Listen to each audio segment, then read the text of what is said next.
여러분, 웨어러블 디바이스라는 말을 혹시 들어보셨습니까? 이게 웨어러블이라는 게 이제 영어로 입을 수 있는 그런 의미입니다. 그래서 이게 쉽게 말하면 우리의 여러 가지 우리에게 도움을 주는 전자장치인데, 여러 가지 기계 장치들을 마치 이제는 단순히 그냥 사용하는 것이 아니라 옷 입듯이 그렇게 사용하는 것입니다. 그래서 실제로 그 최근에 그 개발한 웨어러블 로봇을 착용하고 65세 된 고령자가 북한산 영봉 정상을 오르는데 이제 성공했다는 그런 기사가 올라왔습니다. 이제 그 사람이 이제 이야기하기를 이제 나이가 들어서 이게 뭐 북한산 영봉처럼 그렇게 험한 곳을 올라가기가 힘든데 이제 그것을 착용하니까 편안하게 산을 오를 수 있었다는 거죠. 그래서 이제 결론적으로 하는 이야기가 10년, 20년은 젊어진 느낌이다. 그런 이야기를 했습니다. 이제 이런 로봇들이 실제로 이제 그 권력을 보조해줘서 이제 최대한 30%까지 권력을 높여주는 그런 기능들을 합니다.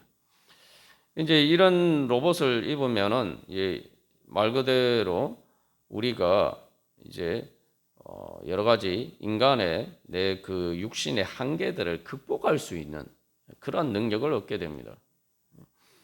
이제 그래서 뭐 우리가 600만 불의 사나이에 나오는 그런 일도 이제 이런 장치들을 사용한 것이죠.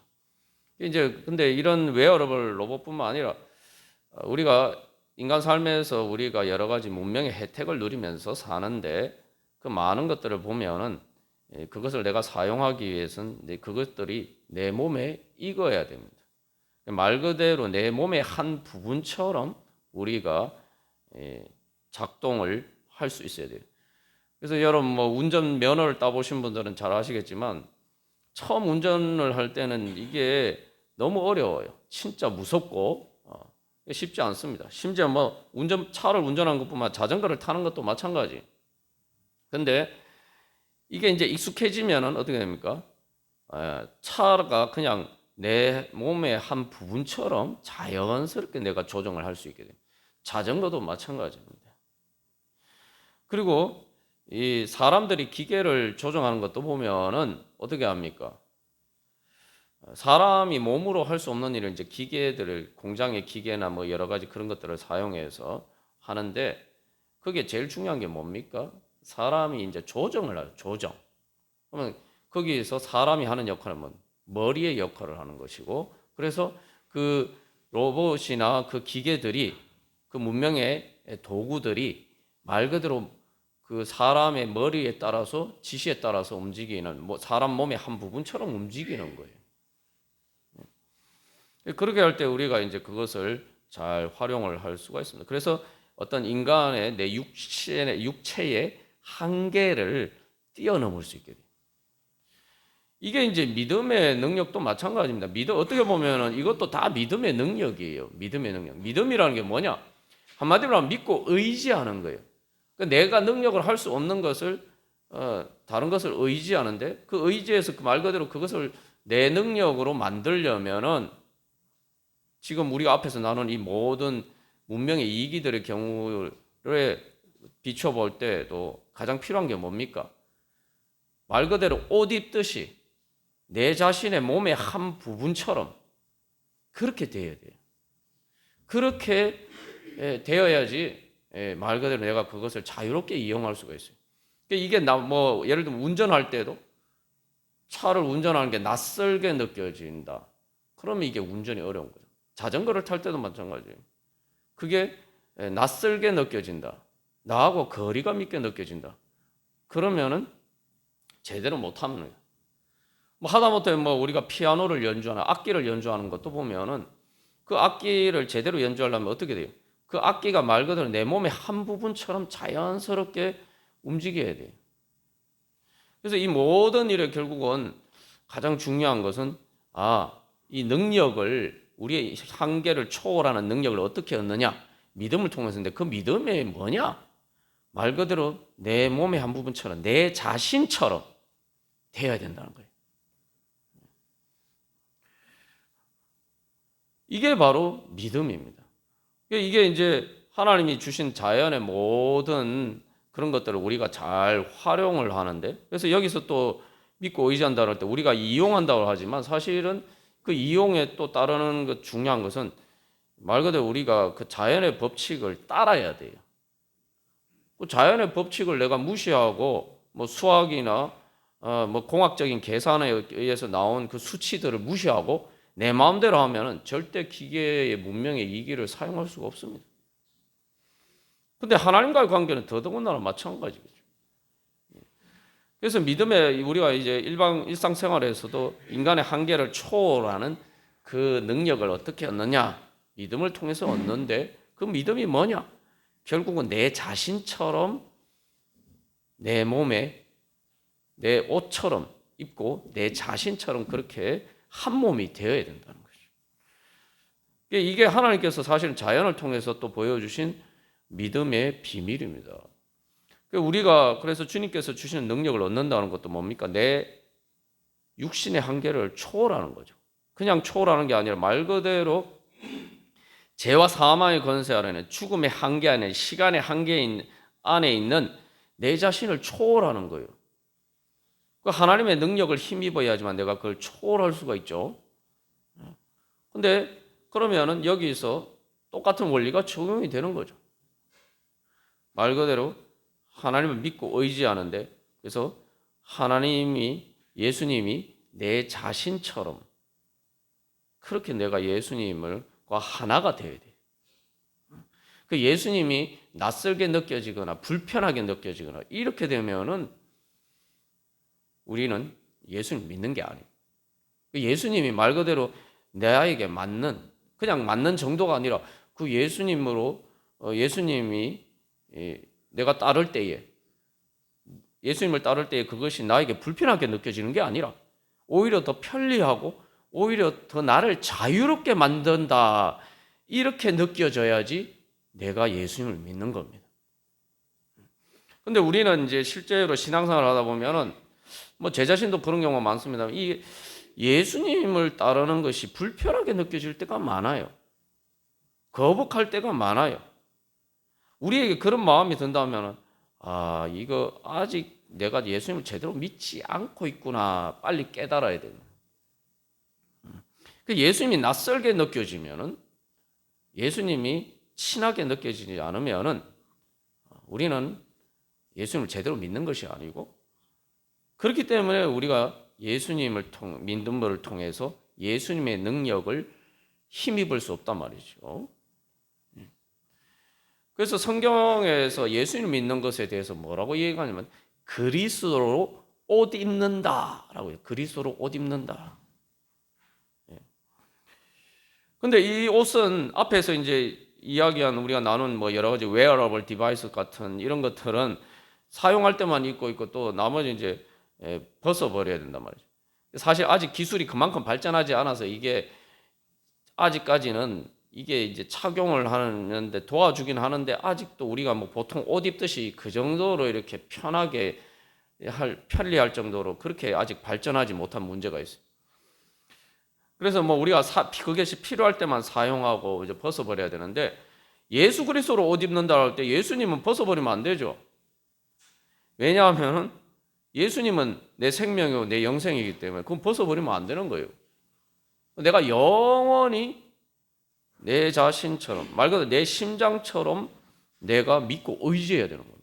그래서 예수님을 우리 믿음으로 그 능력을 힘입는다는 것은 일종의, 예전에도 우리가 한번 나눈 것처럼 내가 심장 이식을 받는 것과 같죠. 심장 이식을 받는 사람은 자기 심장을 버리고 그 다른 사람이 건강한 심장을 이식받아서 그 심장을 자기 심장처럼 자기 몸 안에 가슴에 품고 살아가야 돼요.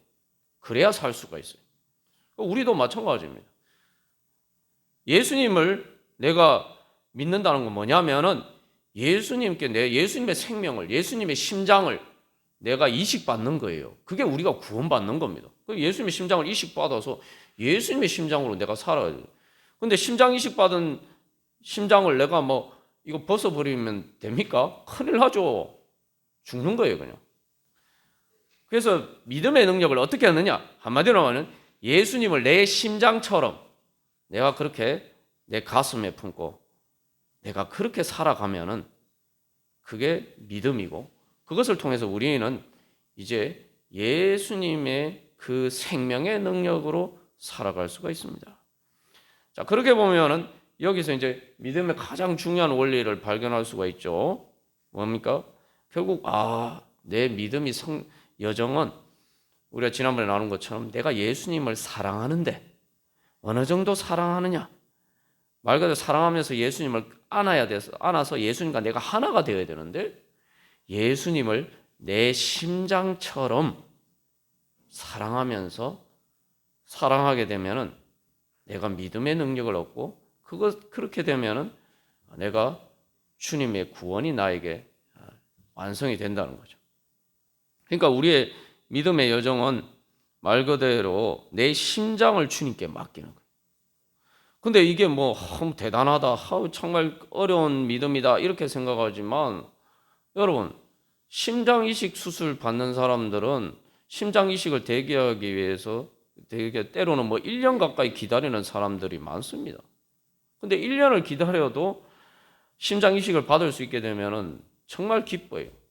그래서 제가 그런 분들을 보면은 그런 분들은 이제 자기 심장으로 살 수가 없기 때문에 그 심장 이식을 받기 전까지는 계속 어떤 기계 장치를 계속 가지고 다녀야 돼요. 24시간 그 기계 장치를 하고 같이 살아야 돼요. 얼마나 불편합니까? 그래서 실제로 제가 그런 분 만나봤는데, 그래서 그 1년 가까이 기다렸는데 심장 이식 수술을 받게 되니까 그 큰 수술이잖아요. 근데 너무 기뻐하는 거예요. 내가 그분 병문안 갈 때 봤는데 이렇게 항상 우울한 얼굴로 있었는데, 심장 이식 수술을 받게 됐다니까 완전히 얼굴이 너무 환해졌어요. 수술 받기 전인데 이제 살았구나 이러고. 그게 바로 믿음입니다. 세상에서도 심장 이식 받을 때도 심장 이식 받는 거 기도면 내가 살 수 있다고 생각하니까 자기 심장을 빼내는 그런 수술을 해야 되는데 오히려 기뻐한단 말이죠. 그러니까 우리가 예수님께 내 심장을 드린다. 이거 엄청난 헌신을 해야 되구나 이렇게 생각하는데, 그렇게 생각하면 그 믿음이 아니에요. 예수님께 내 심장을 드린다. 오늘 갈라디아서 2장 20절은 이제 내가 사는 것이 아니요. 이게 무슨 얘기냐면 딱 심장 이식에 비유해 보면 우리가 쉽게 알 수가 있어요. 이제 내 심장으로 사는 것이 아니에요. 내 심장으로 살다가 난 죽어요.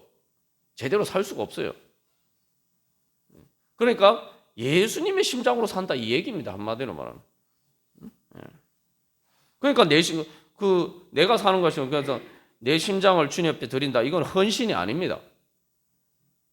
예수님의 심장을 받기 위해서 내 심장을 주님께 드리는 거예요. 이거는 헌신이 아니라 축복이에요. 축복. 내가 드디어 살았구나.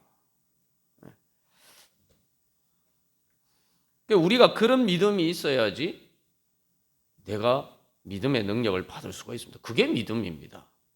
그 예수님이 내 심장. 근데 이제는 그 심장을 내가 받으면 어떻게 된다고요? 내가 죄와 사망의 권세를 이기고 죽음을 이기고 영원히 살게 된다는 거죠.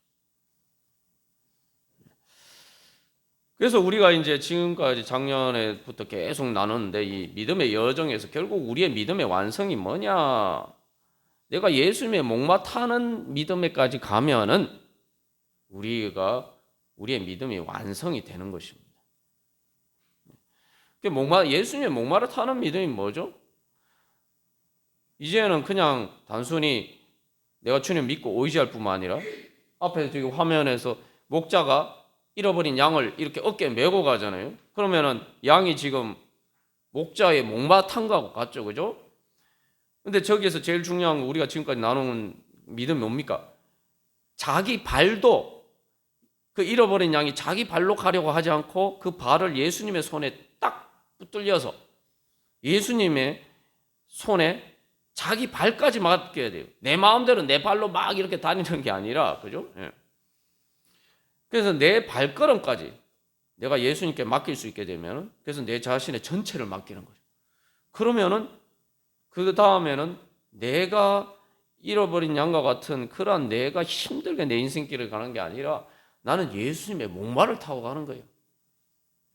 그러면 인생이 이게 얼마나 삶의 양상이 달라지는지 몰라요. 그게 바로 하나님이 우리에게 주시는 평안입니다. 자, 그래서 이 잃어버린 양처럼 목자의 어깨에 매여서 그 살아가는 것을 성경에서 우리가 지금까지 나눈 것처럼 나눴을 때 뭐라고 얘기하면 그게 하나님의 어깨 사이에서, 하나님의 어깨 사이. 자, 목마를 이렇게 양이 이렇게 목자에게 매여 있잖아요. 그 양은 어디에 있습니까? 목자의 어깨 사이에 있어요. 그 어깨 사이에 있다. 어깨는 능력을 생겨요. 우리가 사람이 힘을 쓸 때 다 이게 뭐예요? 어깨를 통해서 힘을 쓰잖아요. 그래서 이 어깨 사이라는 그 우리가 지금까지 나눈 그 신명기 말씀은 그 어깨라는 말은 무기라는 말도 돼요. 무기. 전쟁할 때 쓰는 무기죠. 그래서 이 하나님의 무기 사이에 거한다. 여러분, 그냥 무기도 아니고 하나님의 무기 사이에 있으면은 그 안에 그 가운데 있으면은 누가 나를 건드리겠습니까? 그죠? 하나님의 무기 사이에 있는데 누가 나를 건드립니까? 아무도 나를 건드릴 수도 없고 이길 수도 없어요. 그래서 이 하나님의 무기, 하나님의 어깨사, 이게 뭐예요? 그리스도의 능력의 몸입니다. 그래서 성경에서는 이걸 이제 비유적으로 여러 곳에서 이야기하는데 그걸 이제 오늘 우리가 읽지는 않았습니다. 요한계시록 12장에서 여자가 큰 독수리의 두 날개를 받았다. 요한계시록 12장 14절에 그렇게 되죠. 이게 이제 믿음의 능력이에요. 내가 믿음의 능력을 받으면은 여자라는 것은 우리가 그 상대적으로 이 물리적인 힘으로 관점에서 보면은 약한 존재인데, 그래서 용이 그 여자를 박해한단 말이죠. 사탄이 우습게 보고 그 여자를 박해하는데 여자가 큰 독수리의 두 날개를 받았다. 이게 믿음의 능력이에요. 여러분, 독수리 날개 사이에 있으면 누가 건드릴 수 있습니까? 아무도 못 건드려요. 그래서 이 요한계시록 12장 4절에서도 용이 그 여자가 놓은 아이를 삼키려고 하는데, 삼킨다는 게 말 그대로 잡아먹으려고 하는 거예요. 잡아먹으려고 하는데 어떻게? 하나님이 그 아이를, 예수님이죠. 그 예수님을 하늘로 하나님 보좌 앞으로 올려가고. 이게 뭐예요? 쉽게 말하면은 이 잡아먹으려고 하는데 독수리 날개 사이에 있으니까 독수리가 날개치고 그 어깨 사이에 독수리가 없고 날아 올라가 버렸다. 그러면은 말 그대로 닭 쫓던 게 지붕 쳐다보는 격이 되는 거죠. 그게 하나님께서 우리를 보호하시는 은혜입니다. 왜 독수리냐? 독수리가 나는 짐승 중에 제일 강하기도 하지만 또 독수리는 난단 말이에요. 나는데 독수리의 특징은 가장 높이 날아요. 그러니까 어떤 존재도 독수리가 날아 올라가 버리면은 잡을 수가 없어요. 그래서 성경에서는 출애굽기 19장 4절에서도 하나님이 이스라엘 백성들을 독수리 날개로 업어서 인도하셨다. 그래서 신명기 32장 10절 12절에서도 하나님이 이스라엘 백성들을 자기 눈동자같이 보호하시는데 독수리가 자기 새끼를 그 날개 위에 엎는 것처럼 그렇게 보호하셨다. 그러니까 우리가 말 그대로 믿음으로 내 발걸음까지 내 마음대로 막 사는 게 아니라 이제 내 발걸음까지 주님께 맡기고 내가 주님의 목마를 타면은 말 그대로 나는 독수리 날개 사이에 있는 것 같단 말이죠. 자, 그렇게 되면은 우리가 그 모든 죄와 사망의 권세를 초월하고 이길 뿐만 아니라, 자, 그 어깨 사이에 있으니까 주님의 심장이 내 심장이 되고, 주님의 어깨가 내 어깨가 되고, 주님의 팔이, 주님의 손이, 주님의 발이 내 발이 되는 거예요. 내 팔과 손과 발이 되는 거예요. 나는 이제 인생 살아가는데 마치 우리가 웨어러블 디바이스처럼 내가 이제 예수님으로 옷 입고 살아가는 거예요. 내가 인생을 걸어가는데 이제 예수님의 발로 걸어가는 거예요. 그러면은 뭐 웨어러블 디바이스 있고 나이가 들어서 무릎이 아파서 올라가지 못한 높은 험한 산을 잘 못 올라가는데 그거 입고 이제 가뿐하게 젊은 것처럼 가뿐하게 올라가는 것처럼 우리는 인생의 험한 산을 마치 사슴처럼 노루처럼 그렇게 향기로운 산인 것처럼 그렇게 우리가 인생의 험한 고난을 헤치고 그렇게 우리가 가뿐하게 살아갈 수가 있다는 말이죠. 그래서 제가 여러 번 나눈 것처럼 예수 믿는 축복이 뭐냐? 예수 믿는 축복은 예수님을 믿고 내 믿음이 성장하면은 믿음이 성장하는 만큼 믿음의 능력을 얻게 되는데 내 믿음의 능력이 커지는 만큼 인생 살기가 편해진다는 거예요. 인생 살기가 편해진다.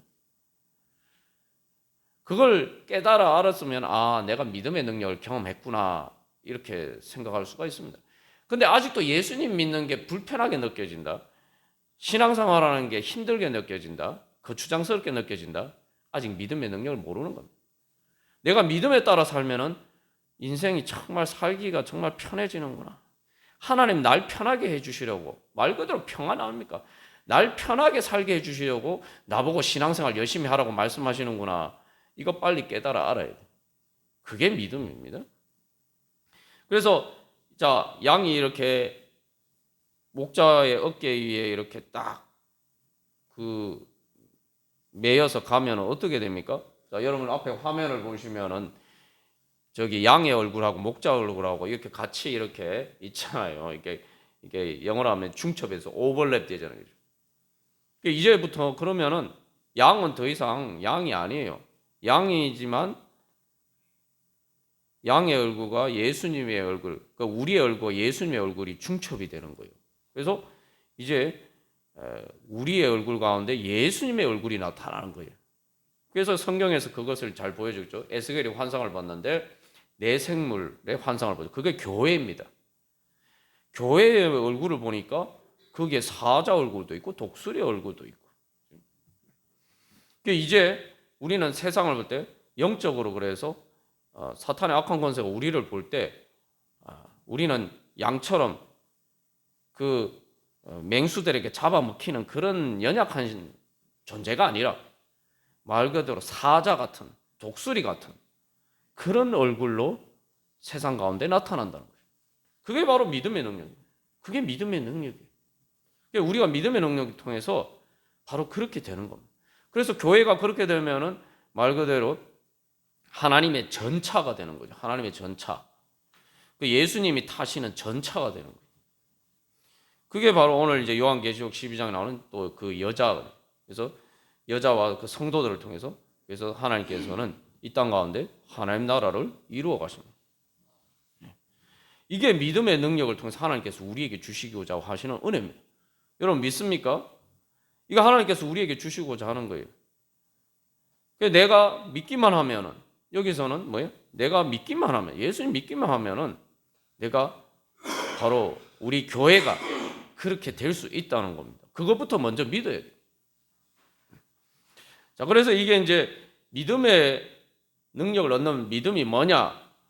요 관점에서 보면 이제 그 목자에게 어깨에 매인 그 잃어버린 양처럼 우리가 주님께 내 존재 자체를 말 그대로 내 발걸음까지 포함해서 내 모든 존재 자체를 주님께 완전히 믿고 맡겨요.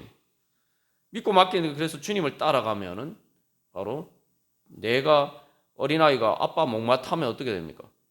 아빠보다 더 키가 높죠. 어린아이는 키가 작아요. 근데 아빠의 목마를 탄 아이는 어떻게 됩니까? 훨씬 높은 곳에 있죠. 그리고 자기가 갈 수 없는 곳을 아빠가 목마 태우고 걸어가면 되는 거예요. 우리가 그렇게 돼요. 예수를 믿고 의지하면 그게 바로 믿음의 능력이에요. 내가 내 인생을 살아가는데 내가 이제 걸어가는 게 아니라 나는 하나님 아빠 아버지의 목마를 타고 가려고. 아무 걱정할 게 없는 거예요. 말 그대로 천하무적이 되는 거죠. 여러분 예수 믿는 믿음의 능력은 천하무적이 되는 것입니다. 여러분 믿으십니까? 예수 믿을 때 다 그거 믿는 거 아닙니까? 예수 믿을 때 뭡니까? 내가 죽어도 천국 간다. 이거 뭐예요? 내가 죽음도 이길 수 있다. 그거 믿는 거 아닙니까? 죽음도 이길 수 있으면 천하무적이죠, 그게. 그러니까 우리가 내가 예수 믿으면은 죽어도 죽는 것이 아니라 나는 천국에 가고 예수님 재림하실 때 부활한다. 이거 다 믿잖아요. 그럼 그거 믿으면은 당연히 그거는 그 믿음 자체가 천하무적이라고 믿는 거예요. 근데 왜 우리가 그 인생의 종말이나 우주의 종말에 대해서 나는 그렇게 그 모든 것을 이기고 살 수 있는 능력을 그걸 믿으면서 나 예수 믿는 이유가 다 그것이라고 믿으면서 우리가 이 땅에 살아가는데 인생의 종말이나 우주의 종말에 비교하면은 아무 문제도 아닌 문제 앞에서 우리는 너무나도 연약하게 있을 때가 많아요. 우리가 다시 한번 믿음의 능력을 믿어요.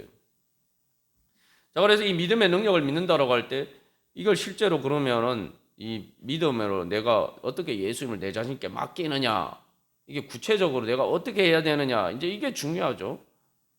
그럼 올 한 해 우리가 계속 그래서 내가 어떻게 하면 진짜 믿을 것이냐, 믿고 주님께 목마를 탈 것이냐, 이걸 계속 살펴볼 텐데 이 믿음의 여정을 그래서 다른 말로 하면은 사랑의 여정이죠. 사랑을 통해서 역사하는 믿음. 그래서 사랑을 통해서 효과를 발휘한단 말이죠. 믿음은. 그러니까 믿음은 예수님의 뭘 사랑함으로써 그 믿음의 능력을 받는다는 얘기예요. 우리가 이 믿음의 진리를 잘 깨달아 알아야 됩니다. 그러면 그 과정에 대해서 우리가 이제 계속 나올 텐데 먼저 그 과정에서 이제 제일 먼저 뭘 믿어야 되느냐 하면은 자, 우리가 예수님 믿는다라고 할 때 뭘 믿습니까?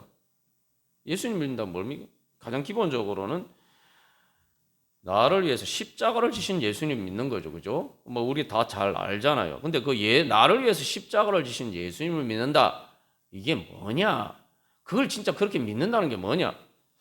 이 화면을 보시면 이 두 가지 화면이 다른 두 가지 그림이 다른 그림처럼 보이지만 이게 같은 그림이죠. 자, 예수님이 어린 양, 잃어버린 양과 같은 우리를 어깨에 메고 계십니다. 그래서 뭐요? 예수님이 십자가를 지고 있죠. 우리의 모든 짐을 예수님이 그 십자가를 지시고 가심으로 우리의 모든 짐을 지고 가셨어요. 그러니까 뭐예요? 지금 이 잃어버린 양을 어깨에 맨 선한 목자는 실질적으로 그 양을 어깨에 맸으니까 이게 우리의 죄의 짐, 우리의 모든 짐을 지셨으니까 바로 십자가를 지신 예수님이란 말이에요. 근데 여러분 십자가를 지신 예수님은 어떤 분입니까? 성경에서 그 십자가를 지신 예수님 뭐라고 얘기합니까? 그 이사야 53장 6절 7절 말씀에서는 우리는 다 양 같아서 그릇 행하여 각기 제 길로 갔거늘 이게 뭐예요? 잃어버린 양이잖아요. 응? 잃어버린 양처럼 제 길로 가서 다 길 잃어버렸단 말이에요. 그런데 여호와께서는 우리 모두의 죄악을 그에게 담당시키셨도다. 그래서 예수님이 어떻게 됐어요? 마치 도수장으로 끌려가는 어린 양처럼 도살장으로 끌려가는 어린 양처럼 그렇게 십자가를 지고 가셨다. 근데 여기 이제 이사야 53장에서 우리 모두의 죄악을 그에게 담당시키셨다. 이 말이 바로 갈라디아서 2장 20절에 나를 사랑하사 나를 위해서 자기 자신을 버렸었다고 되죠. 버렸다는 그 헬라어 단어와 이사야 53장 6절 담당시키셨도다. 이 말을 번역한 헬라어 단어가 똑같은 단어 이게. 같은 의미. 그러니까 결국 우리를 위해서 십자가를 예수님이 지시니까 어떻게 됐죠? 예수님이 어린 양처럼 됐다. 잃어버린 양과 같은 우리의 모든 죄와 고통을 예수님께서 지시니까 예수님 어떻게 되면 예수님이 이제 어린 양, 도살장으로 끌려가는 어린 양처럼 되셨다는 거예요. 그러니까 우리가 이 복음의 진리를 우리가 잘 아는 것처럼 보이는데 다시 정확하게 인지를 해야 됩니다. 그러니까 우리가 이제 예수님 믿는다는 게 뭐냐? 그러면은 우리가 처음 예수님 믿을 때에 예수님 영접할 때에 사실은 우리가 예수님 믿는다고 하지만 내가 믿음이 작기 때문에 아직 예수님의 능력이 얼마나 큰지를 잘 몰라요. 아직 처음 예수님 믿을 때는 예수님이 마치 아기처럼 그렇게 작고 연약해 보인다. 신앙생활하는 게 그렇게 어떻게 보면은 이 험한 세상 살아가는데 신앙생활한다는 게 무슨 의미를 가지느냐? 그런 이제 생각이 회의가 될 때가 많죠. 그러나 우리의 믿음은 뭐냐면은 우리가 뭘 믿습니까? 요한계시록에서 증거하는 것은 무엇입니까? 하나님의 보호자에 누가 앉아 있다고요? 하나님의 보호자에 누가 앉아 있어요? 예수님을 요한계시록에서 뭐라고 이야기합니까? 어린 양의 보호자에 앉으신 어린 양. 십자가에 달리신 것처럼 보이고, 또 내가 볼 때 아이고 믿음으로 산다니 내가 신앙생활하는 게 내 삶에 얼마나 도움이 되겠느냐. 뭐 어린 양처럼 그렇게 연약해 보이고 아기처럼 연약해 보이는 그런 별로 이렇게 나의 삶에 그렇게 도움이 될 만한 것처럼 보이지 않는 바로 그러한 예수님, 그리고 그 예수님 믿는 신앙생활이 바로 그 예수님이 어린 양처럼 보이는 그 예수님이 바로 보호자에 앉아 계신다. 하나님의 보호자에 앉아 계셔서 하늘과 땅의 모든 권세를 가지시고 지금도 이 세상을 주관하시고 다스리신다. 그거 믿는 거예요. 여러분 그럼 믿으십니까? 그래서 오늘 갈라디아서 2장 20절에서 그 믿음을 어떻게 표현해요? 하나님의 아들이라고 얘기해요. 나를 위해서 자기 자신을 버리셔서 어린 양처럼 되신 분인데 그 분인 어린 양처럼 예수 십자가를 지고 무력하게 그 로마 제국의 권력 앞에서 너무, 그리고 유대인들의 그 권력자들 앞에서 너무 초라하게 그렇게 어린 양처럼 십자가를 지고 억울하게 그렇게 죽을 수밖에 없는 그런 나사렛 예수지만, 그런 어린 양처럼 보이는 연약한 존재지만 사실은 그분이 바로 하나님의 아들이에요. 하나님의 아들이라는 것은 쉽게 말하면 이게 우리가 성경에 나오는 하나님의 아들 개념을 잘 이해를 해야 되는데, 하나님의 아들이라는 것은 단순히 하나님의 아들이라는 게 아니고 쉽게 말하면 이제 왕위를 계승받을 그 왕권을 상속받을 왕위 계승 1순위자를 얘기하는 거예요. 하나님의 아들이라는 건 쉽게 말하면 왕세자를 얘기하는 거예요. 뭐 황제라면 뭐 황태자를 얘기하는 거예요. 그래서 알고 봤더니 그 예수님이 사실은 하나님의 아들이다. 그리고 그분이 지금도 온천한 만물을 다스리시고 주관하고 계신다. 근데 그런 분이 왜 어린 양처럼 됐느냐? 왜 어린 양처럼 그렇게 초라한 존재가 됐느냐? 연약한 존재가 됐느냐? 날 구원하시기 위해서 약해지셨다. 약한 나를 강하게 하시기 위해서 예수님께서 내 모든 연약함을 짊어지시고 그 강하신 세상에서 제일 큰 권세를 가지신 바로 그 예수님이, 하나님의 아들 예수님이 내 연약함을 짊어지시고 내가 바로 잃어버린 양, 어린 양과 같은 존재이기 때문에 내 대신 그 연약함을 짊어지셔서 내 대신 어린 양과 같은 존재가 되셨다는 겁니다. 그래서 갈라디아서 2장 20절에서 사도 바울은 뭐라고 해요? 나를 위하여 자기 자신을 버리신 하나님의 아들. 여기 버렸다는 건 그래서 이게 뭐냐면은 그냥 내가 뭐 쓰레기 버리었을 때 버렸다 이게 아니고 내가 힘이 없어서 그냥 끌려가는 거예요. 이게 이제 여기서 버렸다는 게 아니면 만약 예를 들면은 죄수가 있잖아요. 죄수가 사형 선고를 받았어요. 그러면은 그 뭐 경찰이나 그런 사람들에게 잡혀서 이제 감옥에 투옥이 되고, 그죠? 그리고 교도관들에게 이끌려서 사형장으로 가는 것처럼 그렇게 힘없이 끌려갈 수밖에 없다는 거예요. 여기 자기 자신을 버렸다는 것은 그 예수님이 그렇게 힘없는 존재처럼 자기 자신을 그렇게 죽음에, 그런 연약함에 버려졌다는 거예요. 근데 이제 우리가 예수를 믿는 건 뭐냐 하면은 그 십자가에 달리신 예수님이 왜 십자가에 달리신 어린 양처럼 되셨냐? 그게 예수님이 약해서 그러신 게 아니라 내 연약함을 짊어지셔서. 그래서 나사렛 예수님이 이 땅에 오셨을 때, 예수님이 이 땅에 오셨을 때 나사렛 예수로, 그리고 구유의 아기로 태어나셨잖아요. 그걸 볼 때 예수님이 저렇게 연약한 존재구나 이렇게 생각하면 우리가 예수를 못 믿는 거예요. 우리가 신앙생활할 때 예수님 믿는다고 하면서도 아유 내가 예수님 믿는 게 뭐 내 삶에 그렇게 큰 힘이 되겠어. 세상에 뭐 돈과 권력을 가지고 세상에 말들의 파워와 능력을 가진 내가 그런 것들을 얻어야지. 내가 이 신앙생활하고 말씀 보고 기도하고 뭐 예수님 만난다고 뭐 내가 내 삶이 얼마나 나아지겠어. 우리가 이렇게 생각한단 말이에요. 왜냐하면은 예수님이 구유에 누이신 아기처럼 보이고 나사렛 예수, 나사렛 그 힘없는 갈릴리 나사렛의 그 촌동네 사람들이 무시하는 바로 그런 곳에 사는 그런 곳 출신인 예수님, 그리고 어린 양처럼 도살장에 끌려간 예수님.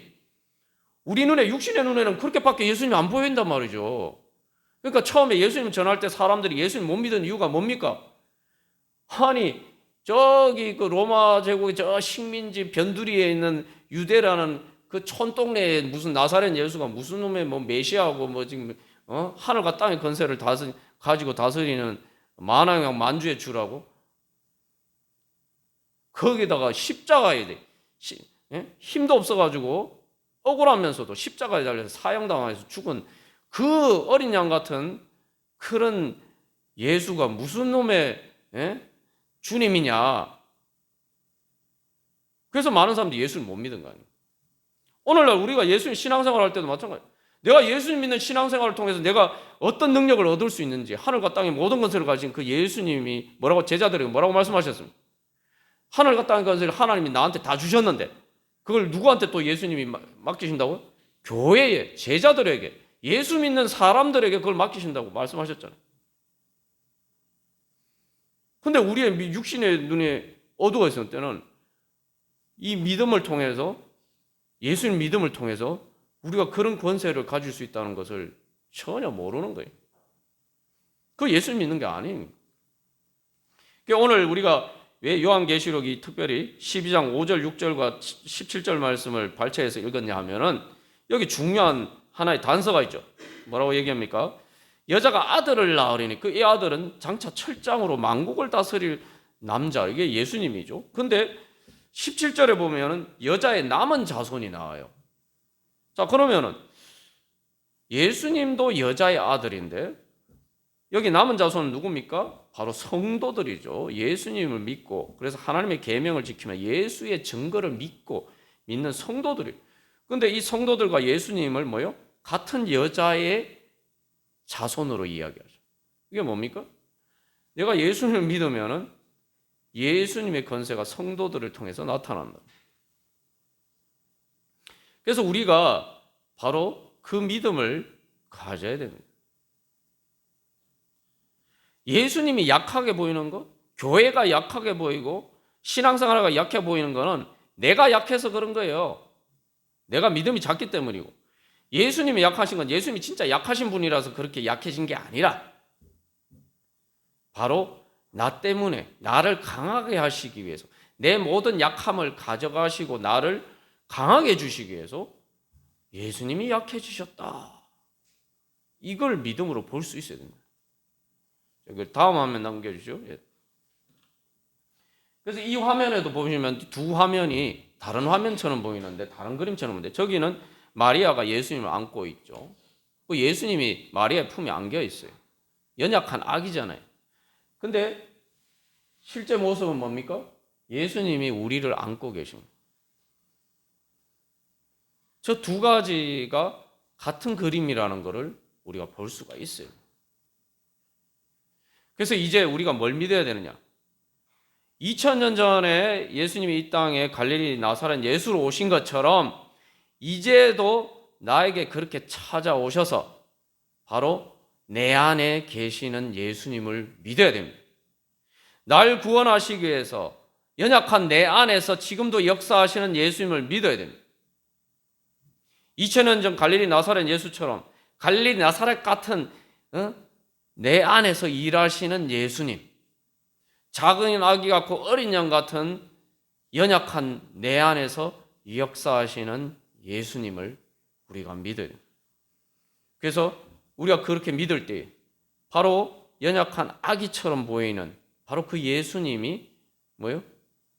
나를 구원하시고, 어린 양처럼 십자가를 지신 그 예수님이 나를 부활을 통해서 나를 다시 살려주시고, 나를 구원하시는 예수님으로 나타난 것처럼 지금 내 안에 또한 연약한 내 안에서 작은 아기 같고 어린 양 같은 내 안에서 역사하시는 그 예수님을 믿는 믿음으로 우리가 주님 앞에 나아갈 때 바로 이제 우리도 예수님의 능력이 우리를 통해서 나타나고 예수님의 부활의 능력이 또 세상 죄와 사망의 권세를 이기시는 그 능력이 우리 가운데 나타날 줄로 믿습니다. 우리 그러한 주님의 능력을 믿는 믿음으로 주님 저희들에게 그런 믿음을 주시고 그런 믿음의 능력으로 다시 힘차게 일어나게 하여 주시옵소서. 그런 소망을 가지고 한 주간 기도문 우리 교독하고 보고 기도하도록 하겠습니다. 제가 먼저 1번 읽겠습니다. 목마를 타듯이 예수님께 모든 것 제 발걸음까지 믿고 맡기고 순종하여 하나님의 어깨 사이에서 살아가게 하소서.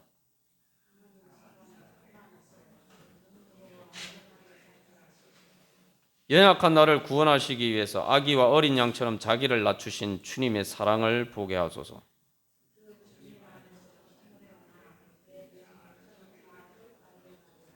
다 같이 한 목소리를 읽겠습니다. 내 안에 계신 예수님을 내 자신보다 더 사랑하고 예수님 안에 있는 나를 사랑하며 믿음으로 잘 양육하여 예수님처럼 자라게 하소서. 아멘. 우리 주님 믿습니다. 저를 위해서 저를 강하게 하시기 위해서 연약하게 바로 이 연약한 내 안에 찾아오신 그 예수님 믿습니다. 그 예수님이 저를 강하게 해주실 줄 믿습니다. 주님 이제 그 믿음의 능력으로 다시 힘차게 일어나게 하여 주시옵소서. 믿음으로 주님과 하나가 되어서 주님의 능력으로 하나님 나라 이루어가게 하여 주시옵소서. 우리 함께 기도하겠습니다.